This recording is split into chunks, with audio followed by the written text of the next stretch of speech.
Hi, I'm Aurelia Ashley from Sheffield High School. This project is all about collecting the plastic in water forms that are difficult to reach. It is up to us to collect the plastic with a vehicle that can walk on water and land. We want our vehicle to protect the wildlife without destroying it, so this means that we will install infrared sensors inside the vehicle to avoid catching creatures. We also thought it would be good if there was a way to flush out fish if they got trapped inside.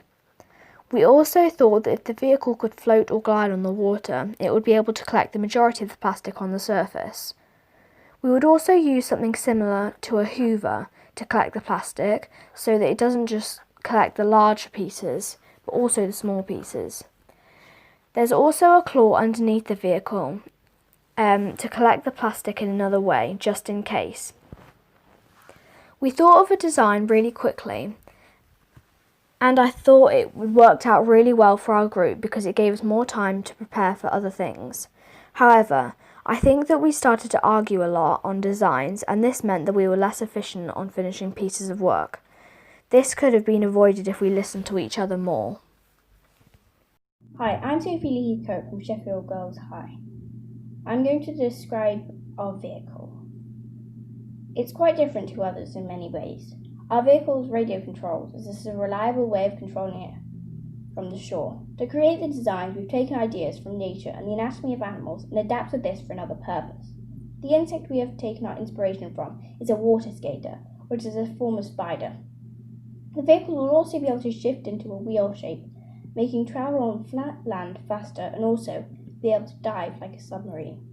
The main way it will collect the litter is by gliding along the surface and using the hatch at the front of the vehicle to collect the plastic.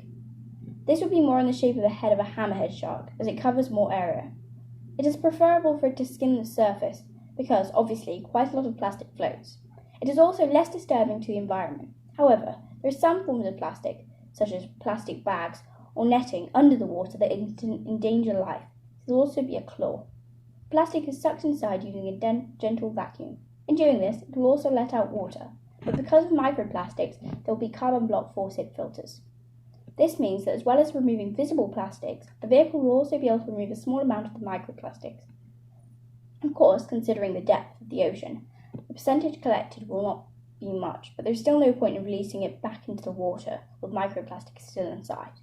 The collected plastics will be taken into, using another vacuum, to a sort of bag which expands as the content is put into it, by monitoring the compressed material fed into it and filtering out O2 from the water and expanding it by the correct ratio into the bag.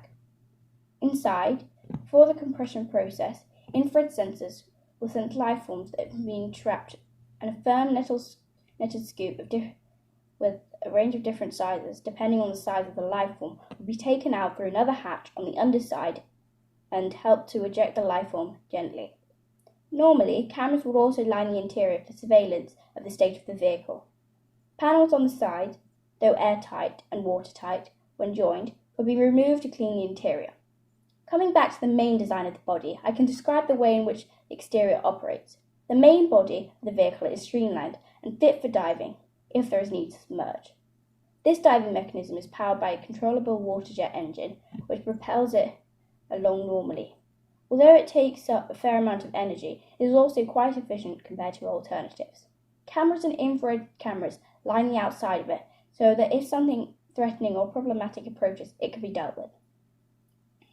The legs are powered at the joints with pre-programmed servos to be controlled together, so that the vehicle can walk on water. There will also be air bubbles at the tips. Shock absorbers are included in case the craft suffers a fall and for rocky surfaces.